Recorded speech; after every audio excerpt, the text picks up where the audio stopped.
Good morning. So today we are going to be taking notes on real life unit rates. Now these notes are slightly different than what we've been doing, so you need to make sure that you're really following along and setting up your page properly and following all the steps. So the first thing I want to show you that I did is I actually set up this page, and how I set up my page is I counted over from the crease of my book on page 58, I believe. 58, I counted over 7 spots from the crease. I wrote this in here just so you remember. It's 7 spots. And then I took my ruler and I drew a line straight down. Then at the top, I counted 7 spaces down from the top and drew a line the rest of the way.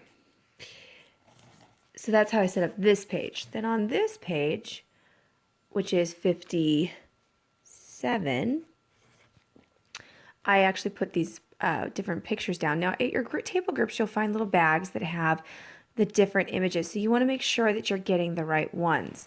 So going back to this page, my topic is real life unit rates. And the essential question is, how do I use unit rates to determine the best price for an item? So our last set of notes, we actually did unit rate, and we figured out what the unit value would be. And the unit value is basically a rate when you compare a ratio that has 2 different units in it, and you get that rate down to 1 unit. So it's the price for 1 hour, it's the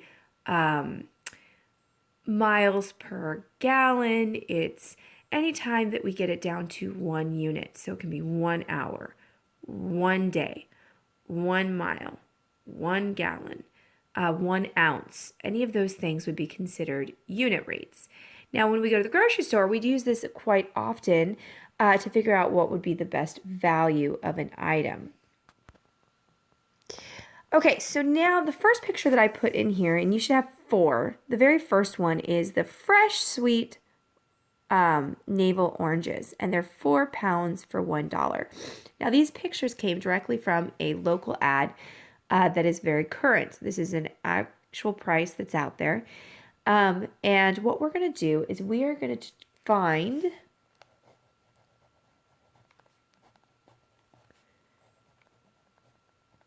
the unit rate or price of these oranges.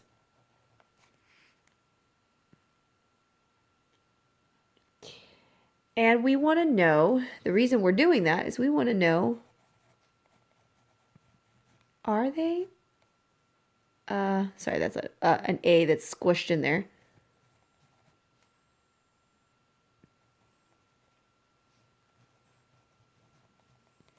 Hopefully yours isn't as squishy as mine. Sorry, I'm using a pen.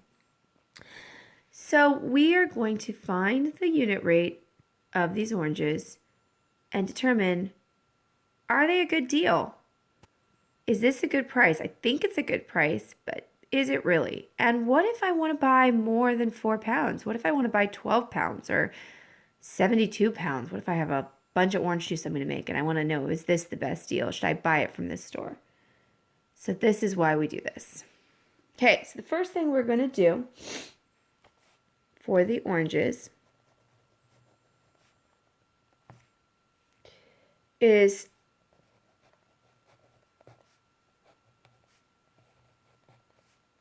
we're going to set up our proportion.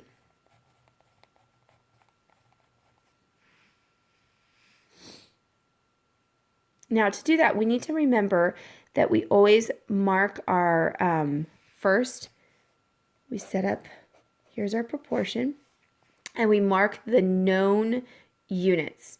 Well, I know I have a money value over, if I look up here, it says pounds. It's $1 pounds. So I'm going to put the abbreviation LBS for pounds. Now, whatever I do on this side of the proportion, I'm going to do over here so I make sure that I keep the same units in order. Okay, so now I'm going to fill in what I do know, okay? I do know that $1 is for 4 pounds. And I want to know the unit rate. And remember, unit rate is when we get it down to 1 unit. So I know what 4 pounds cost. I want to know what 1 pound would cost.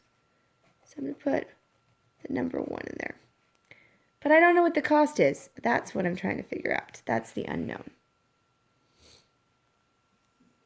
So now I have determined the proportion. Which brings me to step 2. Now there's a couple ways I could do step 2. I could multiply it diagonally, and then I could multiply diagonally, and then I could divide, or I could just find the proportional value. Now on this one, I find it to be pretty simple to just find the proportional value. So I'm going to divide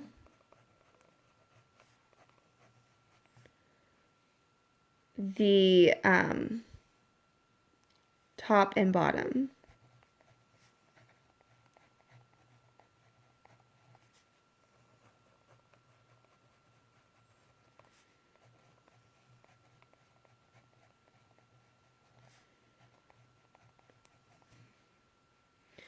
Meaning, if I have $1 is 4 pounds,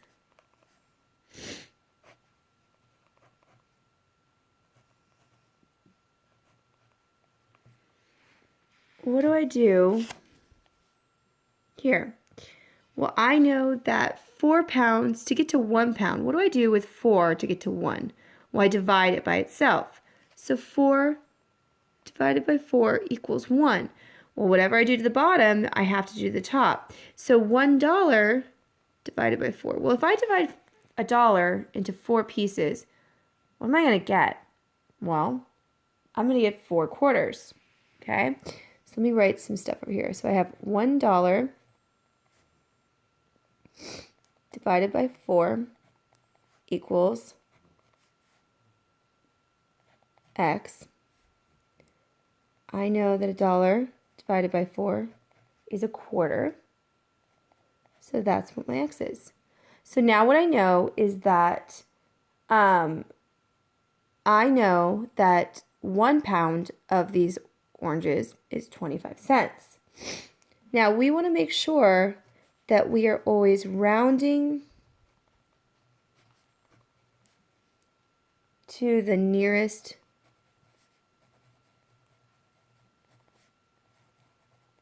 cent. So meaning, if when I did this one, now obviously this one worked out pretty perfect. I got to the penny. But sometimes you'll get like 3, 3, 7, 2, 5, whatever. You look at the third digit, the digit that would not work for a penny because we don't have less than a penny. And then you see, is that digit 5, 6, 7, 8? If it is, I would round this up to 26 cents. If it was 4, 3, 2, or 1, I would take this 5 and I would just drop it off and it would be 25 cents. So if you have any digits that go beyond this second digit, the hundredths place or the penny place, then you use it to round to the nearest cent because we don't have part of a penny. So then the final step, step 3, is we are going to label. Now to label, we're going to write this out as a sentence, okay? So we know the unit price for oranges is 25 cents per pound. Now, many stores will actually give you the unit rate.